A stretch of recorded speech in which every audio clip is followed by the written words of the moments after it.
Baranagar jute মিলের কথায় আসি। খুলেছে বড়নগর জুট মিল। বিজেপি নেতাদের চেষ্টায় মিল খুলল। দীর্ঘদিন বন্ধ থাকায় মিলের হাল খারাপ। সোশ্যাল মিডিয়ায় ভিডিও পোস্ট সজল ঘোষের।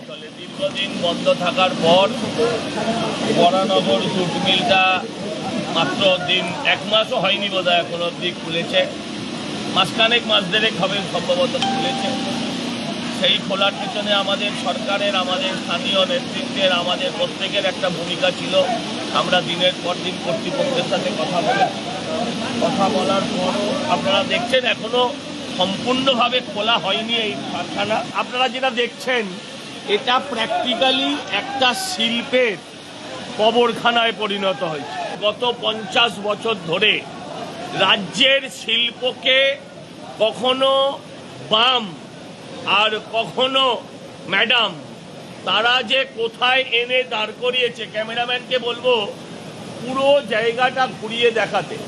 এটা পুরোটা হচ্ছে একটা কবরখানা। এখানে অন্তত 5000 মানুষ এখানে একসাথে কাজ করতে পারেন। এই মেশিনগুলো কিভাবে অযত্নে, অবহেলায় এখানে শিল্পের অবমৃত্যুগুলো সব হচ্ছে কঙ্কাল। এই অবস্থা থেকে আমাদের পশ্চিমবঙ্গকে মুক্ত করতেই হবে।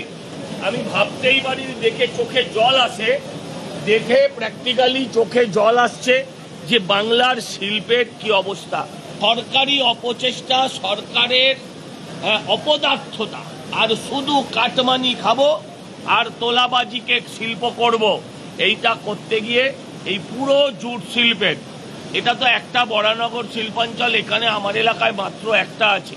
এই পুরো ব্যারাকপুর শিল্পাঞ্চলে এরকম অনেক অনেক কারখানা আছে, যে কারখানাতে আমরা যদি মানুষকে চাকরি দিতে পারি তাহলে আমাদের বেকার সমস্যার অনেকটা মিটে যাবে। আমি বলছি এই অবস্থার পরিবর্তন হোক। আমি শিল্পমন্ত্রী, আমি মুখ্যমন্ত্রী, আমি বাংলার শিক্ষিত জনতার কাছে আবেদন করতে চাই। মানুষ, আপনারা অনেক আশা প্রত্যাশা নিয়ে আমাদের ভোট দিয়েছেন। আপনাদেরও দায়িত্ব আছে, আমাদের গুরু দায়িত্ব আছে, আমাদের মহা দায়িত্ব আছে এই অবস্থা থেকে এই রাজ্যটাকে বাঁচানোর। আসুন আমরা সকলে মিলে এই বাংলাকে আবার সোনার বাংলায় পরিণত করি।